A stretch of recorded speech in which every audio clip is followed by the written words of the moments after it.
मालिका शंखनाद प्रस्तुत विशेष मुलाखत मध्ये तुम्हा सगळ्यांचं अगदी मनापासून स्वागत। खरे तर मंदिर व्यवस्थापन हा विषय अत्यंत महत्त्वाचा आहे आणि याच विषयावर आज आपण चर्चा करणार आहोत। आजपर्यंत देवांनी आपणास जे काही दिलं त्याबद्दल कृतज्ञता व्यक्त करण्यासाठी आणि असाच कृपालोक निरंतर ठेव अशी विनवणी करण्यासाठी आपण मंदिरात जातो। काही जण मनशांती लाभावी यासाठी मंदिरात जातात, ज्यांना आयुष्यात काही मिळालेलं नसतं ते मिळावं अशी प्रार्थना करण्यासाठी मंदिरात जातात। आपण मंदिरात पवित्र भावनेनं जात असतो। मंदिरात लोक आत्मीयतेने जोडलेले आहेत।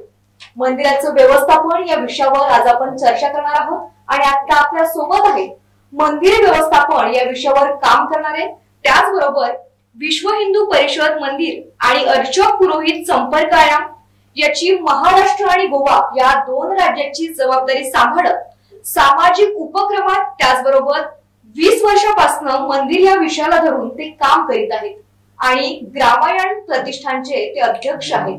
आता आपल्या सोबत आहेत आदरणीय अनिलजी सांबरे सर। चला तर मग आजच्या चर्चेला आपण सुरुवात करूयात। नमस्कार सर, शंखनाद प्रस्तुत विशेष मुलाखत मध्ये आपलं स्वागत आहे। सर, मागील काही कालावधीपासून आपण मंदिर व्यवस्थापनाचा विषय हाताळत आहात, तर त्याबद्दल आमच्या प्रेक्षकांना सांगा। नमस्कार आणि धन्यवाद। अत्यंत महत्त्वाच्या आणि आवश्यक विषयाकडे आपण सगळ्या समाजाचं लक्ष वेधत आहात, त्यामुळे सर्वप्रथम शंखनादचं अभिनंदन। मंदिर याची जी रचना आपल्या ऋषीमुनींनी केली त्याच्या मागे एक मोठा उद्देश होता। तो उद्देश असा होता की मंदिर हे फक्त पूजेचं स्थान नाही, तर ते समाजाच्या जागृतीचं, श्रद्धेचं, संस्काराचं आणि शक्तीचं ते केंद्र आहे। आणि एक तुम्ही फरक समजून घ्या की आपण बोलताना सहज मंदिर, मस्जिद, चर्च एकत्रच बोलतो, पण या दोन्ही गोष्टीमध्ये खूप फरक आहे। मस्जिद आणि चर्च हे प्रार्थना स्थळ आहेत आणि मंदिर हे प्रार्थना स्थळ नाही, तर ते देवाचं घर आहे। त्यामुळे यात हा मूलभूत अंतर आपण समजून घेतला पाहिजे। आणि देव जसं व्यक्तीला एक घर असतं तसं कायद्याने सुद्धा मंदिराची देवता ही एक लीगल एंटिटी आहे, म्हणजे तिला एक कायदेशीर व्यक्तिमत्व आहे आणि त्या व्यक्तिमत्वाचं ते घर असतं।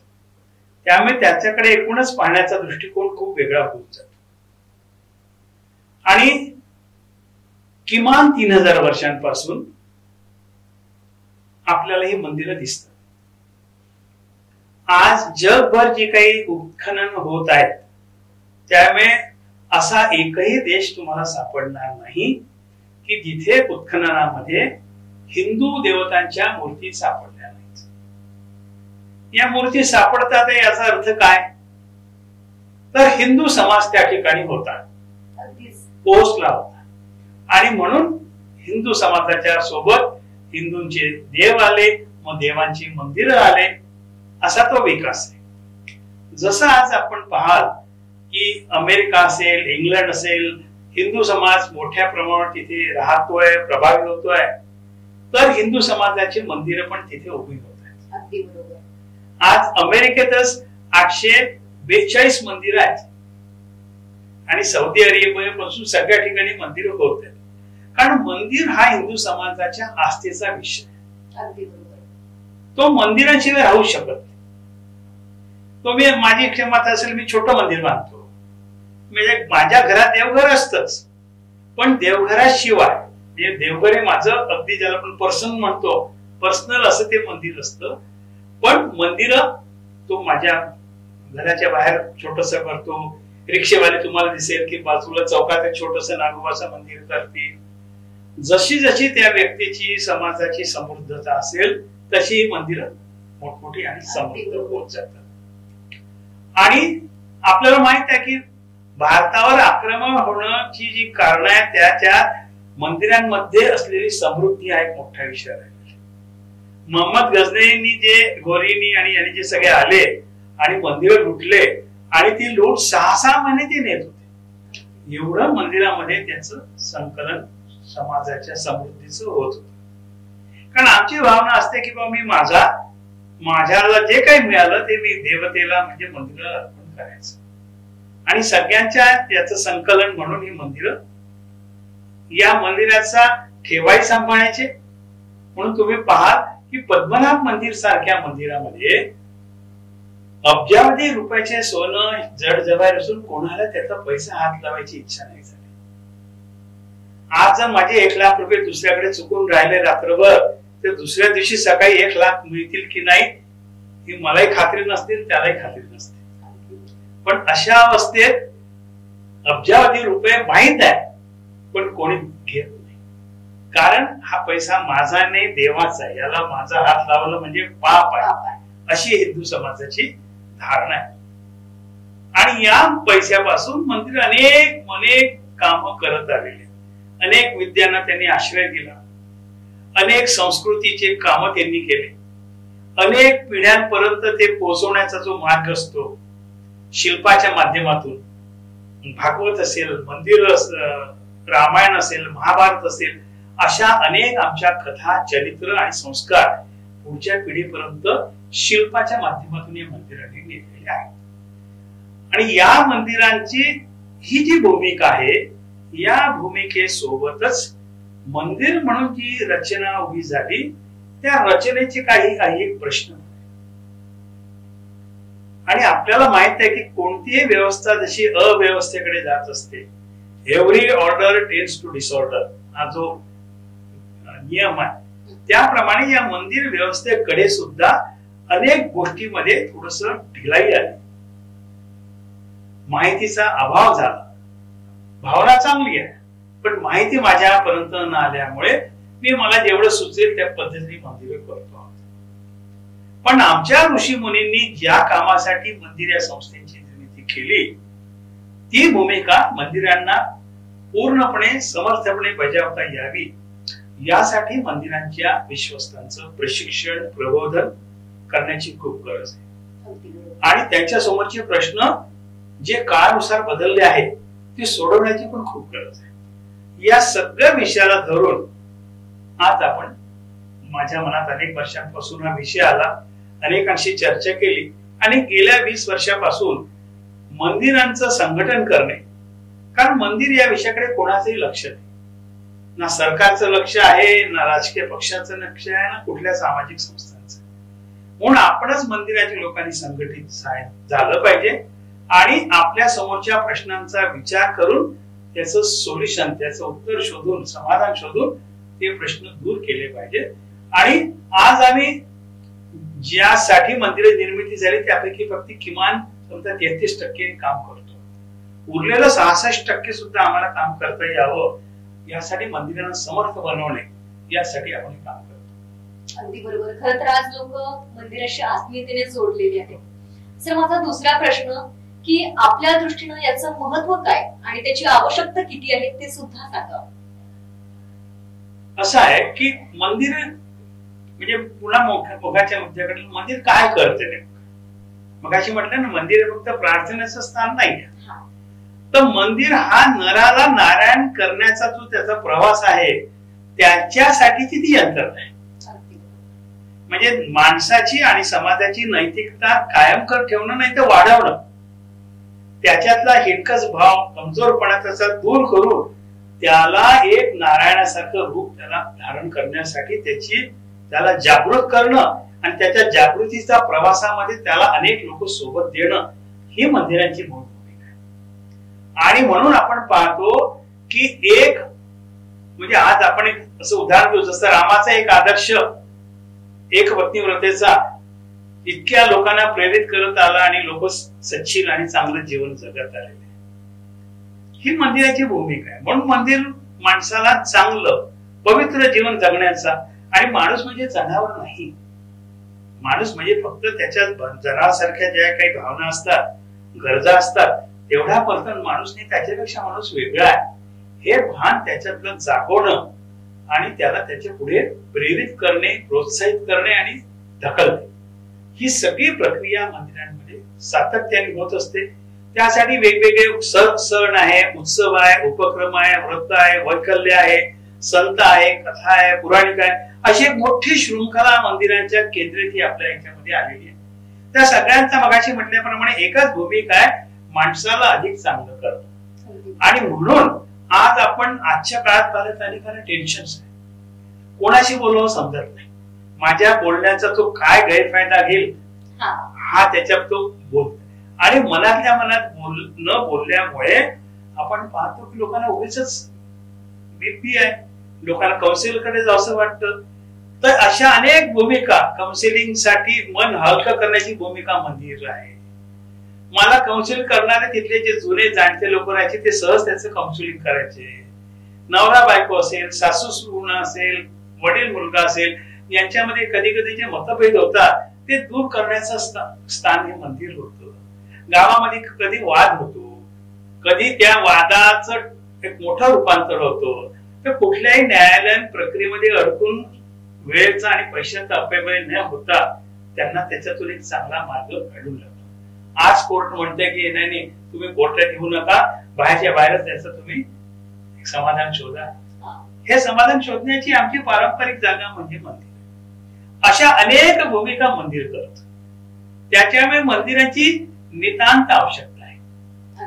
आणि तुम्ही पाहतो सरकार नाही, कोणी नाही, लोकांच्या मूळ भावनेने लोक एकत्र येतात आणि प्रचंड मोठं काम करतात. आज कोणाला काम कर म्हटलं तर म्हणतो पैसे किती द्या म्हणतो, आणि 1 तास करेल, 2 तास करेल, जातो म्हणतो. लोक आयुष्य देतात, रोज 4 घंटे देतात, 8 घंटे देतात, मंदिराच्या साफसफाई पासून तर बाकीचे सगळे करण्यापर्यंत अशी अनेक कामं लोक मंदिराला धरून करतात. म्हणून ही मंदिर रचना फार जोरदार, प्रभावीरित्या, कोणाच्याही हस्तक्षेपाशिवाय, कोणाचंही काही त्याला काय म्हणतात त्याला सरकारने काहीतरी अनुदान दिल्याशिवाय चालत आहे. फार मोठी मोठी गोष्ट आहे हिंदू समाजाची. आणि आता आपण कोरोना काळात जर पाहाल, जगभरामध्ये मंदिराने एवढी मोठी कोरोनामध्ये मदत केली मंदिराच्या मार्फत. अनेक मंदिर आजही करतात आणि हे याचा कुठे गौरव नाही झाला. बाकीच्या देशांमध्ये प्रश्न पडला की इतक्या लोकांना कोण जेव घालेल, आमचे मंदिर आहे त्याचं सोल्युशन देऊन मोकळे झाले. बरोबर आहे.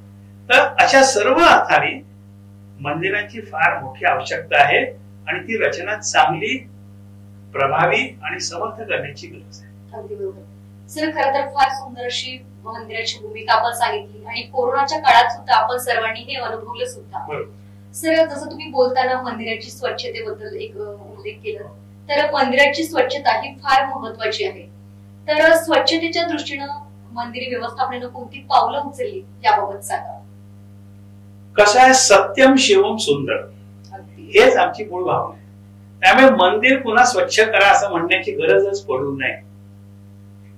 पण ज्याप्रमाणे एक मार्गाशी म्हटल्याप्रमाणे थोडासा एक ढिलाई येत जाते आणि आम्ही त्यामध्ये आमचा हातभार कमी लावणं सुरू करतो, तर स्वच्छतेचे प्रश्न निर्माण होतात. आम्ही उत्पत्तीचा गोडा घेऊन येणार, त्यात प्लॅस्टिक येणार, आम्ही हार आणणार, तिच्यामध्ये काहीतरी येणार, आम्ही चपला जोडे घालून येणार, तिच्यात येणार. अशा गोष्टींना निरंतर स्वच्छ करण्याची गरज आहे. आणि यासाठी म्हणून आम्ही तुम्हाला सांगतो, एक 15 वर्षापूर्वी नागपुरामध्ये स्वच्छ मंदिर सुंदर परिसर स्पर्धा आयोजित केली होती. 112 मंदिरांनी नागपुरातल्या त्यात सहभाग घेतला होता आणि त्यातला उद्देश एकच होता की स्वच्छतेचं मूल्य सर्वांच्या मनात वाढावं. आणि आम्ही जे भक्त गेले त्यांना सांगितलं की तुमची भूमिका इन्स्पेक्टरची नाहीये, ऑडिटरची नाहीये, तुमची भूमिका ही सजग भाविकांची आहे. त्या नजरेने ते गेले आणि त्यांनी मंदिर निवडले आणि त्या मंदिरांना मग आम्ही पुरस्कार जे दिले ते सुद्धा स्वच्छतेची साधनच दिली. आम्ही कोणाला झाडू दिला, कोणाला आम्ही पोछेचे दिलं, कोणाला व्हॅक्युम क्लीनर दिले, स्वच्छतेची साधन. आणि त्यावेळेला आम्ही ज्या मंदिराला पुरस्काराचं प्रमाणपत्र दिलं, नागपूरचं जे वरती बालाजी मंदिर आहे सेमिनी हिल्सवर, तिथे त्यांनी आधी ते फ्रेम करून लावून ठेवले. आणि आता म्हणून आम्ही पंतप्रधानांनी सुद्धा जे आवाहन केलं त्याच्या आधीच मागच्या वर्षी आम्ही पूर्ण महाराष्ट्रात आम्ही एक स्वच्छता अभियान केलं. त्यात आम्ही लोकांना म्हटलं की अरे बाबा हे मंदिर स्वच्छ नाही असं तुम्ही म्हणू नका, तुम्ही त्याच्यात सेवा द्या. म्हणून आम्ही एक दिवस ठरवला आणि 550 मंदिरात लोकांनी स्वतःच्या हाताने सेवा केली. म्हणजे गाभारात स्वच्छ धुण्यापासून तर आभारामध्ये काही झाडं असेल काढून टाकणं असेल, पोछा मारणं असेल, सगळे कामं केलं. महिला पुरुष अनेक एकाने पाहिलं अरे हे काय करून राहिले, तर तो पण एक मोठा परिसर होता. त्यांनी आपली जेसीबी पाठवली आणि बाहेरचा परिसर पूर्ण त्यांनी तसं एक सारा. आणि मग आता अनेक गट हे दर महिन्यातून एकदा आपली सभा देतात. किंवा कोणाला दोष नाही द्यायचा, मी स्वच्छता करायची आहे ना, मी एक कोच. मला अनेक मंदिरं माहित आहे की जिथे म्हणजे नाव घेऊन सांगतो, गोंदियाला हनुमान मंदिर आहे आणि आता मी संभाजीनगरला तिथेही हनुमान मंदिर आहे. स्वाभाविकपणे बाकी मंदिरांपेक्षा हनुमान मंदिर थोडी अस्वच्छ असतात. याचं कारण तेल लोक आणतात, शेंदूर आहे याच्यामुळे ते दिसतात. पण या दोन्ही ठिकाणी मी पाहिलं की मंदिर एकदम चकाचक. मी एवढं विचारलं काय कारण, तर गोंदियाच्या लोकांनी सांगितलं सगळे संत व्यापारी आजूबाजूचे आहे, त्यामुळे आम्ही महिला वर्ग आमच्या इथे दुपारी येऊन स्वच्छता करतो आणि पुरुष वर्ग व्यापारी दुकानदारी बंद झाले की रात्री येऊन सेवा करतात. आमच्या इथे एकही सफाई कामगार नाही, पूर्ण मंदिराची सफाई आम्हीच करतो. देवगिरीला संभाजीनगरच्या मंदिरात गेलो त्यामुळे आमचं असं आम्हाला वाटलं की अरे इथे थोडस पोछा मारा पाहिजे, लगेच आमच्या वेळी कोणी घेतो पोछा आणि मारून स्वच्छ. तर ही जी भावना झालेली आहे जागृत, त्याचा एक चांगला परिणाम आपल्याला सर्वत्र दिसतो. आणि मोदीजींनी आवाहन केल्यानंतर त्याच्यातही लोकांनी खूप मोठा भाग घेतला की आमचं मंदिर स्वच्छ राहिलंच पाहिजे. आपण पहा जैन मंदिर तुम्हाला खूप स्वच्छ दिसतील, गुरुद्वारा खूप स्वच्छ दिसतील. त्यानंतर आता जी अक्षरधाम सारखी जी स्वामीनारायण मंदिर आहे खूप स्वच्छ दिसते. मग प्रत्येक शेगावचं संस्थान तुम्हाला खूप स्वच्छ दिसेल.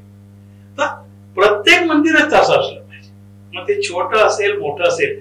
असं आम्ही कार्यकर्त्यांच्या माध्यमातून एक मोठी रचना लावली आहे आणि दरवर्षी आम्ही हा विषय करणार की जिल्ह्यामध्ये स्वच्छता सेवा अभियान, मी सेवा द्यायची आणि दुसरं स्पर्धा करून कोणतं मंदिर सर्व स्वच्छ आहे हे सर्वांसोबत आणायचं. त्याचे फार चांगले परिणाम आम्हाला मिळत आहेत. अगदी बरोबर. खरं तर स्वच्छ सुंदर नीटनेटकं राहणं सर्वांनाच आवडतं. सर माझा पुढील प्रश्न की मंदिरांमध्ये अन्नछत्र सेवा योजना त्याचबरोबर अनेक नवनवीन सामाजिक उपक्रम राबवले जातात, तर त्याबद्दल आपण काय सांगाल? असं आहे की मंदिर आणि अन्नदान हा सर्वात जिव्हाळ्याचा विषय. आणि मंदिर म्हणजे तुम्ही जर पाहाल की एखाद्या मंदिरांनी बाकी कुठलंही सेवा कार्य केलेलं नसेल तरी त्या मंदिरात अन्नदानाचं काम चालतच. यात्रेच्या निमित्ताने मोठं आता रामनवमीची यात्राचं होईल, हनुमान जन्मोत्सव आहे, तेव्हा आपल्या दिसेल सगळ्या ठिकाणी मोठ्या प्रमाणामध्ये भंडारे होतात. मी एक चौकशी म्हणजे सर्वे केला होता.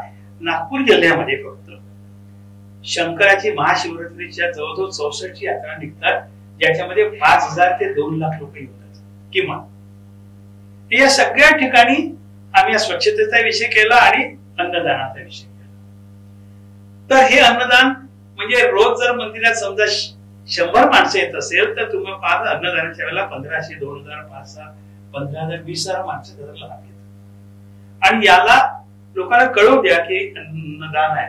लोक आपल्यातर्फे कोणी तेल देतं, तूप देतं, गहू देतं, साखर देतं, पैसा देतो आणि सगळं अन्नदान होत असत. तर या अन्नदानाचं आज कोणी त्याला काय म्हणतात त्याला मॅग्नेट्यूड या अर्थाने असं काही एकत्र चित्र उत्पन्न केलेलं आहे. आमचा प्रयास आहे की याचं स्टॅटिस्टिक्स आपण सर्वांसोबत द्यायचं, किती लोकांचं किती रुपयामध्ये हे आम्ही पोट भरलं. मुंबई अनेक मंदिरं हॉस्पिटलमध्ये पेशंट आणि पेशंटच्या नातेवाईकांना रोज आधी जेवण देतात. मुंबईमध्ये एक गौड समाजाचं मंदिर आहे, ते कोरोना काळात भरपूर केलंच. आजही 650 थाली हॉस्पिटलमध्ये ते पोहोचवतात. अरे वा, सुंदर. शेगाव संस्थानचं आपल्याला माहितच आहे की निःशुल्क कोणी घेतं. विदर्भातलं दुसरं संस्थान सांगतो लहानोजी महाराज संस्थान टाकरखेड, तिथे कोणाकडे ते कधी 1 पैसा घेत नाही, निःशुल्क जेवण असतं. अन्नदानचा अर्थ आहे तुम्ही पैसे घ्यायचे नाही, त्याला बघतो जे पुढच्यासाठी तो वेगळा गोष्ट आहे, पण अन्नदानाचे पैसे नाही. आपल्या इथे एक जहागीरपूर म्हणून गाव आहे. त्या जहागीरपूरच्या हनुमानाचं वैशिष्ट्य असं आहे की हेमा मालिनीच्या स्वप्नात तो हनुमान आला होता. आणि हेमा मालिनीचा शोध घेत त्या जहागीरपूरला, जहागीरपूर, कौटण्यपूर आणि ठाकरगडीची जवळजवळच्या संस्था तळेगाव पाशी, तिथे मी आता गेलो होतो.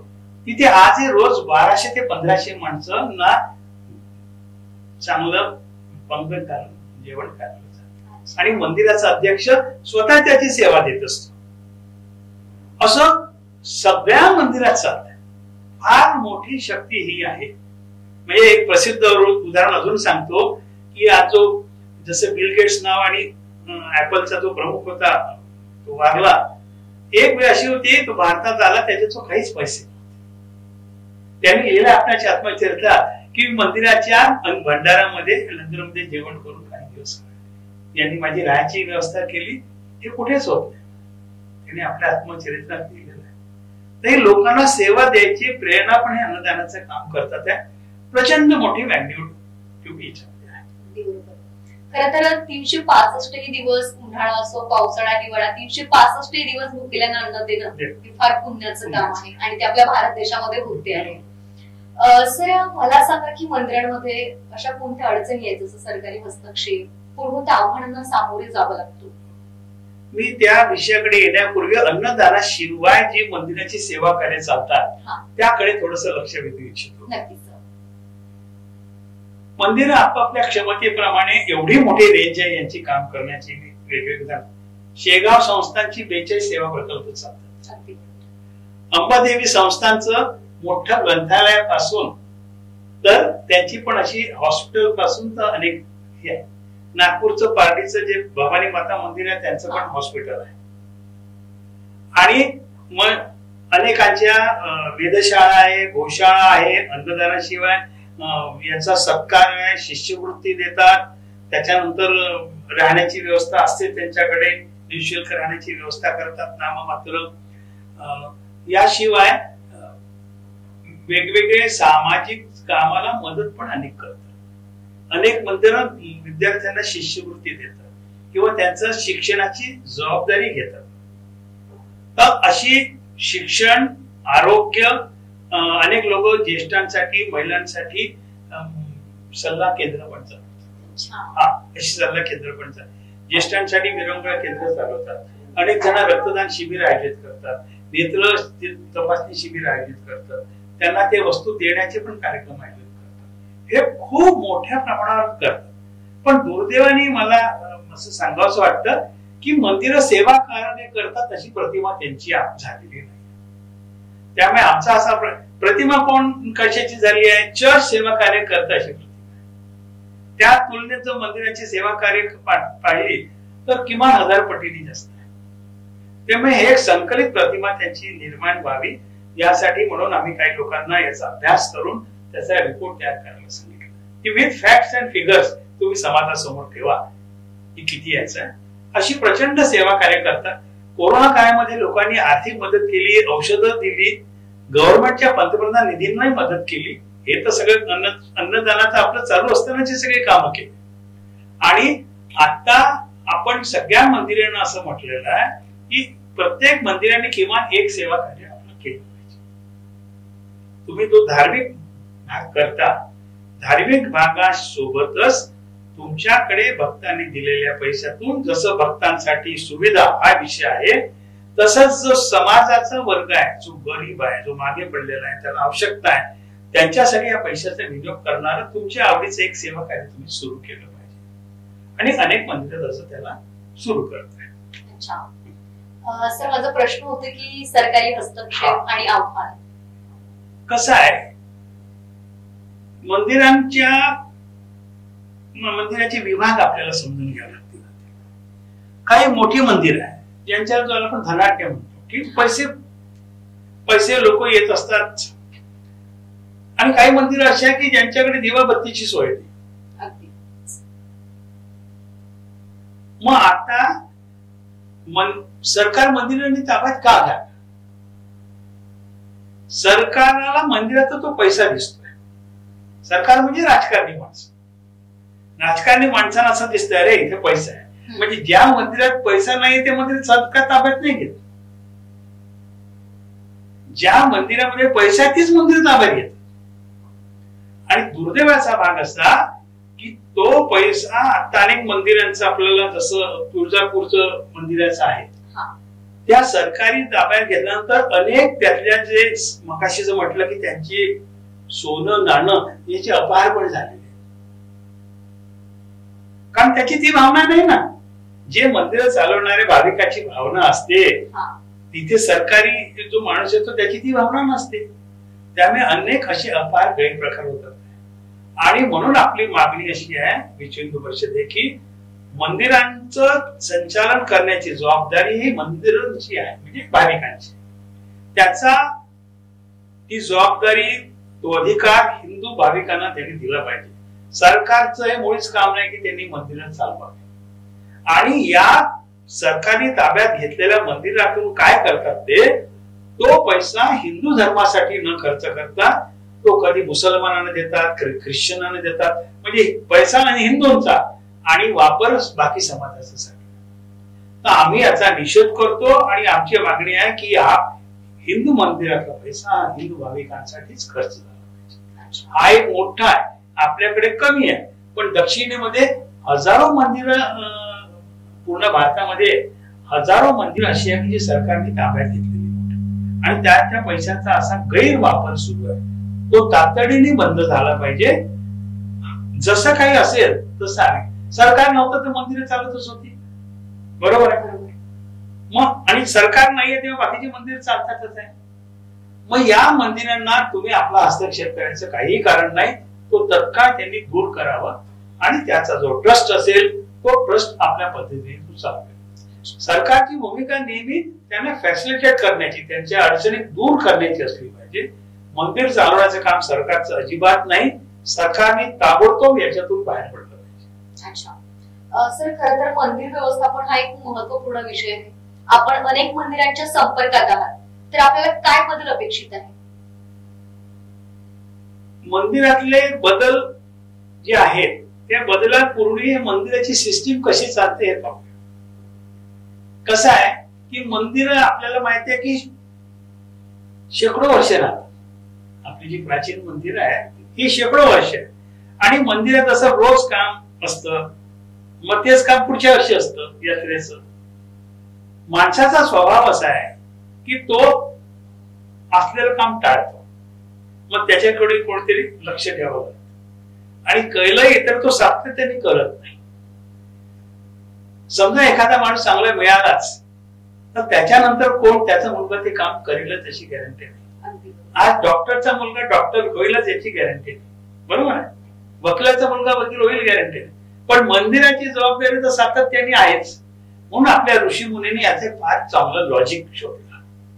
ते लॉजिक असं आहे की जसा माणूस काम टाळतो तसा अधिकार तो भांडून घेतो.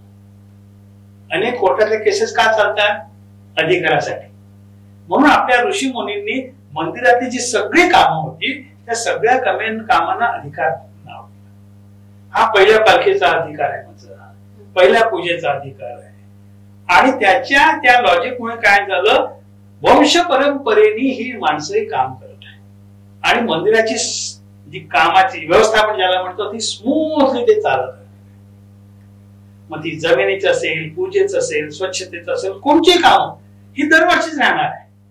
याचे ताजं उदाहरण मी तुम्हाला सांगतो. आपले जे निवडणूक आयुक्त होते शेषन, त्यांचा टाइम्स ऑफ इंडिया मध्ये फोटो आला होता.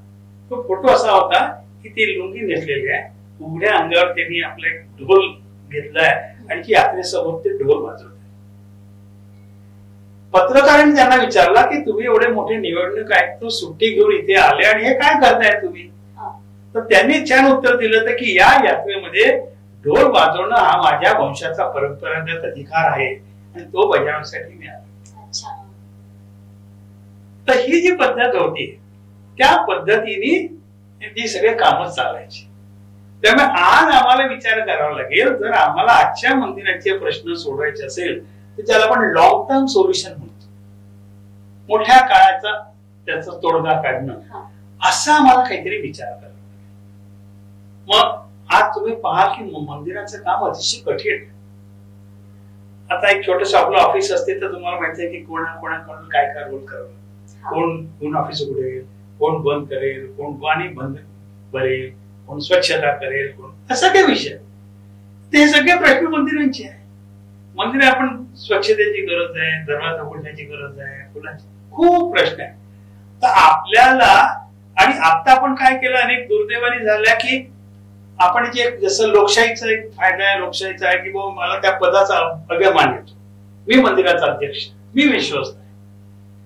मग तो त्याला असं वाटतं की मग मी करेल काय नाही, लोकांनी मला मान दिला. आपल्याकडे पद्धत अशी होती की तू सेवा करशील तर तुला मान मिळेल, पदामुळे मान नाही मिळणार. आता आपण भावना अशी झाली की पदामुळे मला मान द्या, मी येईन एकच दिवस. तर हे प्रश्न आहेत मंदिर व्यवस्था समोरचे. आज प्रश्न हे आहेत की आपल्याला याचं चांगलं सोल्युशन काय करावं लागेल. तर त्यासाठी 2-3 विषय आपल्याला करायला पाहिजे की एक की जे विश्वस्त निवडून येतात त्यांच्या प्रशिक्षणाची आज काही व्यवस्था नाही. आज तुम्ही कुठल्या ऑफिसमध्ये कुठले कर्मचारी नेमण्याला पहिले प्रशिक्षण देता की नाही? विना प्रशिक्षण काही वापरलं जातं का? 2 लाखाचा नोकरी पगार द्या, एक मोठ्या फर्स्ट क्लास त्याला त्या कंपनीचं एक ट्रेनिंग घ्यावं, तरच त्याचा उपयोग होतो. आणि मग हे आमचे जे विश्वस्त आहे या विश्वस्तांना प्रशिक्षणाची व्यवस्था नाही. मग त्याचा माइंडसेट बदलणं, त्याचं माझं ज्याला पण जॉब कार्ड म्हणतात की माझा जॉब नेमका आहे काय ते समजून घेणं, त्याला बदलणं. तर हे सगळे करून आधुनिक पद्धतीने मंदिराच्या व्यवस्थापनाचा विचार केला पाहिजे. कारण आधुनिक काळात आधुनिक प्रश्न आहे, त्याची उत्तर सुद्धा आधुनिक पद्धतीने आपल्याला द्यावं लागणार. आणि या सगळ्यांचा विचार समाजातल्या सगळ्या चांगल्या लोकांनी करणं आणि आजचे युगानुकूल प्रश्न सोडवणे हे म्हणजे मंदिराचा व्यवस्था. मगाशी जसं एक प्रश्न घेतला तर मंदिराच्या जमिनीचा एक मोठा प्रश्न आहे. पहिल्याच्या काळामध्ये जसं व्यवस्थापनाचा भाग म्हणून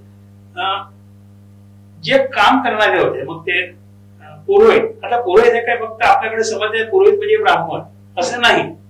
पुरोहित वेगवेगळ्या समाजाचे असतात, गुरव समाजाचे, जंगम समाजाचे, वेगवेगळ्या समाजाचे. तर हे सगळे परंपरेने मंदिराचा सेवा कार्य करतात. मग यांच्यासाठी आणि मंदिराचे दिवाबत्ती किंवा जो खर्च आहे त्याच्यासाठी त्यांना तिथल्या राजांनी, जमीनदारांनी किंवा भक्तांनी जमिनी दिल्या. या जमिनीच्या उत्पन्नातून आतापर्यंत सगळं चालायचं. पण आता दिवसेंदिवस जमिनीच्या किमती वाढत चालल्यामुळे लोकांच्या नजरेत ते खूप वाढत की कशी जमीन विकून मला पैसे मिळेल. त्यामुळे आता तो मंदिराचा जो सचिव असेल तो आता मंदिराचं काम करेल की जमिनीचं रक्षण करेल असे प्रश्न निर्माण. त्यामुळे आजच्या काळानुसार मंदिराच्या खर्चाची तरतुदीची नवीन आपल्याला सोल्युशन्स किंवा पर्याय त्यांना दिले पाहिजे. तर मंदिरांच्या जमिनीचा प्रश्न आहे. मग अर्चक पुरोहित आहे. अर्चक पुरोहिताला सगळ्यांना 7वे कमिशन पाहिजे. दरवेळेला महागाई वाढण्याचे सरकारी कर्मचारी साठी होते, त्या पुरोहितासाठी काय सोय? आज पुरोहितांना इतके नगण्य पैसे देतात. आज किमान असं आहे की 15,000 पेक्षा तुम्हाला किमान वेतनावर माणूस नाही ठेवू शकत. याला 4,000, 5,000, 6,000 रुपये देतात आणि अपेक्षा सगळी आहे की त्यांनी करा. तो कोणीतरी करिअर म्हणून तिकडे येईल का? कोणत्याही पुरोहिताला वाटेल का माझा मुलगा पुरोहित झाला पाहिजे? मग हिंदू समाजाला 50 वर्षानंतर पुरोहित कुठून मिळणार? जर त्याच्या आर्थिक स्थैर्याची चिंता आम्ही नाही केली, त्याच्या करिअरची चिंता आम्ही नाही केली, किंवा खूप मोठ्या अपेक्षा नाहीये, कारण पैसा असता तर तो इकडे आलाच नसता. पण एक सामान्य माणूस म्हणून त्याला जे जगण्याच्या मूलभूत गरजा आहे, कारण पेट्रोल त्याला त्याच भावाने मिळेल ना. पुरोहित म्हणून काय त्याला 50 रुपये लिटर नाही मिळणार, साखर त्याच भावाने मिळणार ना त्याला. मग त्याचं जीवनमान चालेल, त्याच्यात लाचारी निर्माण होणार नाही याची काळजी तर आम्हाला घ्यावी लागेल. हाही एक मंदिराच्या व्यवस्थेचा मोठा प्रश्न आहे, ज्याला समाजाने आपल्याला उत्तर शोधलं पाहिजे आणि तरच ही व्यवस्था चालेल. असे अनेक प्रश्न मंदिरांच्या व्यवस्थापनाचे आहे, ज्याचा विचार आपण सर्वांनी करण्याची गरज आहे. खरं तर सत्य परिस्थिती आपण मांडलीच सर. एक दुसरा प्रश्न की सामाजिक समरसता देखील तेवढीच महत्वाची आहे. तर अनेकांना मंदिरामध्ये प्रवेश दिला जात नाही, तर याबद्दल आपण काय सांगाल? नाही, आपली म्हणजे स्पष्ट भूमिका आहे आणि हिंदू समाजाची ती भूमिका आहे. काय भूमिका आहे? चराचरामध्ये एकच चैतन्य भरलेलं आहे. अगदी बरोबर. बाकीच्या लोकांनी समज, बाकीच्या धर्मात असं चैतन्य मानत नाही. उलट बाकीच्या धर्माचं म्हणणं की ते मूलतः पापी आहे. हिंदू समाज असं म्हणतो की प्रत्येक जण मूलतः पुण्यवान आहे, कारण तो चैतन्याचा अंश आहे. त्याच्यामुळे त्याला त्याचं जागृत करणं एवढंच भाग. त्यामुळे कोणामध्ये भेद होऊ शकत नाही. आता हे जे भेद होतात नाही याच्यातला भाग नाही. का आले?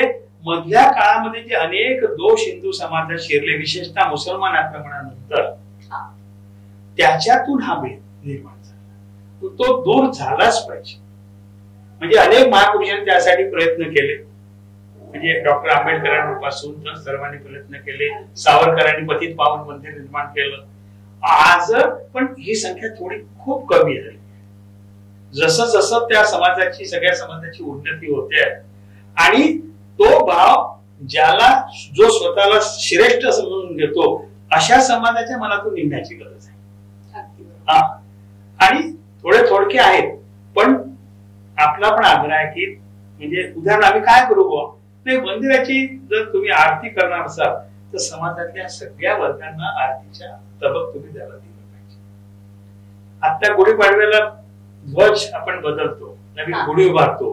तुमच्या वस्तीतल्या सगळ्या जातीच्या जोडप्यांना तुम्ही त्याच्यामध्ये मान द्या, असं आपण जाणीवपूर्वक करतो. म्हणजे सांगणं वेगळं, आपण म्हणतो की नाही तुम्ही हे गोष्टी करा. आणि हा जर छोटासा आहे, म्हणजे 1% असेल माझ्यामध्ये, पण तुम्हाला म्हणजे हे माहित नाही. आपण पुष्कळदा मंदिरांवर बोलतो, अनेक ठिकाणी चर्चमध्ये ब्लॅकचे चर्च वेगळे, गोऱ्यांचे चर्च वेगळे, या पंथाचे चर्च वेगळे.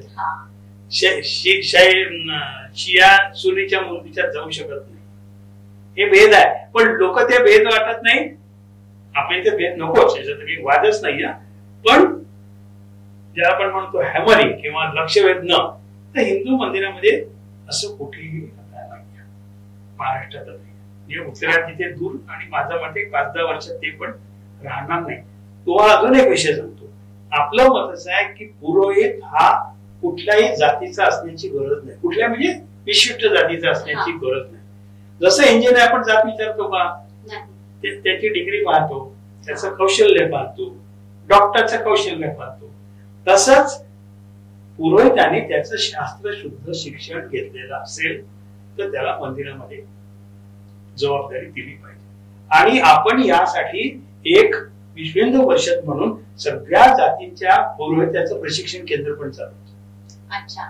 केवळ तसंच नाही की येतील कुठून पुरोहित, तर आपण गोड समाजाचे असेल, सगळ्या जातीचे असेल, त्यांना घेऊन त्याचं प्रशिक्षण देऊन त्यांना मंदिरांमध्ये त्याची नेमणूक होईल असं पाहतो. आणि त्यांच्या समाजामध्ये ते पौरोहित्य करतील हे पाहतो. आणि केवळ जातच नाही, त्यामध्ये मी स्त्री पुरुषचा पण भाग सांगतो. महिला पुरोहित पण समजा असल्या पाहिजे असं आपलं मत आहे. नागपुरात 500-600 महिला पुरोहित आहेत किंवा महिला या हे सगळे पौरोहित्याची कामं करतात त्यापासून. आणि एका मंदिरात एक विधवा महिला त्याचं पौरोहित्य करते. तर आपला कुठल्याही भेदावर विश्वास नाही, कारण सगळ्या ज्ञानमध्ये एकच चैतन्य भरलेलं आहे. त्यांनी त्याचं कौशल्य घ्यायचं आणि काम. खरंच खूप सुंदर सांगितलं सर तुम्ही. खरं तर जाती धर्मापेक्षा देशप्रेम महत्वाचं आहे.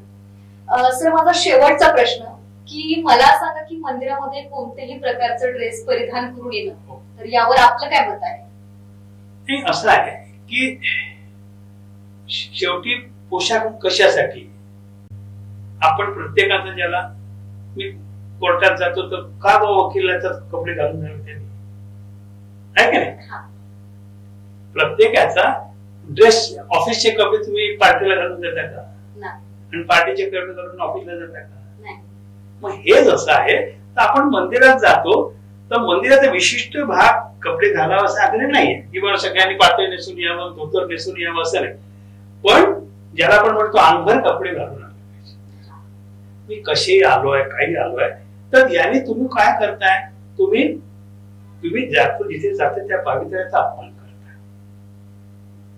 तुम्हाला बाकीच्या ठिकाणी समज आहे कोणते कपडे घालायचे, मग तुम्हाला मॅचिंग समजतं तिथे की नाही, इथे मला इथे भेटला तर मॅचिंगने कपडे गेलं पाहिजे. आणि मंदिरात येण्यानंतर तुमचं व्यक्ती स्वातंत्र्य दाखवतं ना, तर तुम्ही त्याचं महत्व समजून आलं पाहिजे. आणि आपण याच्यासाठी एक अभियान पण महाराष्ट्रात राबवलं.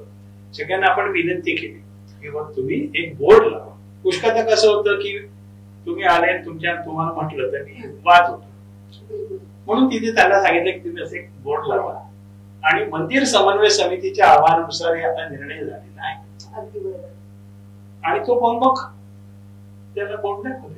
आणि मंत्र्यांनी अनुभव आम्हाला असा सांगितला की काही लोकांना खटकलं की मी आता परत जावं लागतंय मला. त्यांनी सांगितलं की पण पुढच्या वेळेला ते व्यवस्थित येणं सुरू झालं.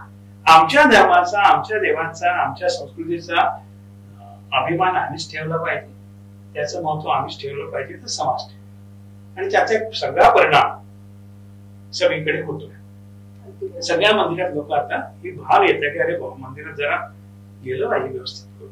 तुम्ही बाकी तुम्हाला बीचवर कसे राहायचं राहा ना, काय आपण ते म्हणत नाही, पण बीचचे कपडे घालून तुम्हाला मी मंदिरात येऊ हे योग्य नाही.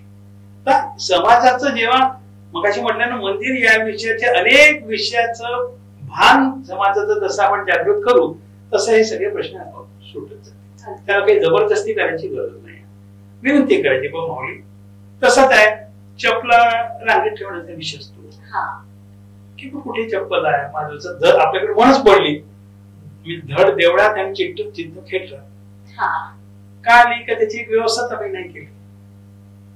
मग ती व्यवस्था जर केली त्याला तर वाटलं की अनेक मोठ्या मंदिरात व्यवस्था छान असते, आपण तो आपलं धरतो की तुमच्याकडे याची व्यवस्था असली पाहिजे. पाय धुवून येतो आपण, कुठून येतो हात पाय धुवून मंदिरात जाता आलं पाहिजे. अशा काळानुरूप अनेक मंदिरामध्ये याची व्यवस्था नसते, काय म्हणतात त्याला शौचालयाची व्यवस्था नसते, ती पण असली पाहिजे. जर दुरून आले तर काय करतील. आज पहिलं असं नाही की घराच्या जवळच आहे, लोक दूर दूरून घराच्या बाहेर पडलेले असतात, ते या व्यवस्था पण तुम्ही केल्या. असे अनेक विषय आपण मंदिरांना सांगतो आणि मंदिरं ते करतात. आणि आतापर्यंत आपण 17 मंदिर विश्वस्त संमेलन महाराष्ट्रात घेतले, गोव्यापासून आपल्या इथपर्यंत. आणि त्याच्यात या सगळ्या विषयांची चर्चा केली. काही हजार मंदिर विश्वस्त आले आणि त्याने हे सांगितलं. आणि मंदिरांचे कायदे, मंदिराचे परिपत्रक, म्हणजे सामाजिक भूमिका, कायदेशीर भूमिका, अशा अनेक विषयांवर आपण त्यांना करून तज्ञ मंडळीने एकत्र करतो. आणि तज्ञ मंडळीच्या मार्फत जिल्ह्यामध्ये हे विषय, कारण आता मी एक सर्वे केला, गंमत सांगतो. संभाजीनगर एका महानगरपालिकेच्या हद्दीत एका माणसाने जवळजवळ 1000 मंदिरांचा शोध घेतला. एका महापालिकेत नागपुरात 1000 मंदिर असतात. आपल्या महाराष्ट्रात म्हटलं तर किमान 1 लाख मंदिर. रामनवमीचा कार्यक्रम जवळजवळ 21 लाख मंदिरात झाला. तर ही मोठी रचना आहे, त्यासाठी खूप जास्त शक्ती लावायची गरज आहे. आणि केलं तर मंदिराचा सामाजिक परिवर्तनामध्ये मोठा भाग राहू शकतो. तो त्यांनी ठेवावा, त्यासाठी त्यांना समर्थ करावं. आणि हिंदू मंदिर, हिंदू संस्कृती, हिंदू यांची जे नातं आहे ते जगभर बळकट करावं, ही आपली भूमिका आहे. नक्कीच सर, तर खूप सुंदर असं आमच्या प्रेक्षकांना मार्गदर्शन केलं आणि मंदिर व्यवस्थापनाचा विषय याबद्दल खूप सुंदर अशी माहिती दिली. आपण विशेष मुलाखत या कार्यक्रमात आलात त्याबद्दल आपण खूप खूप आभार. धन्यवाद तुम्हाला. हे विषय तुम्ही लोकांपर्यंत पोहोचून या कामाला सहकार्य करताय त्याबद्दल तुम्हाला विशेष धन्यवाद. आता वेळ झाली इथेच थांबण्याची. पुन्हा भेटूयात पुढील सत्रात. तोवर बघत राहा शंखनाद आवाज सत्याचा. नमस्कार.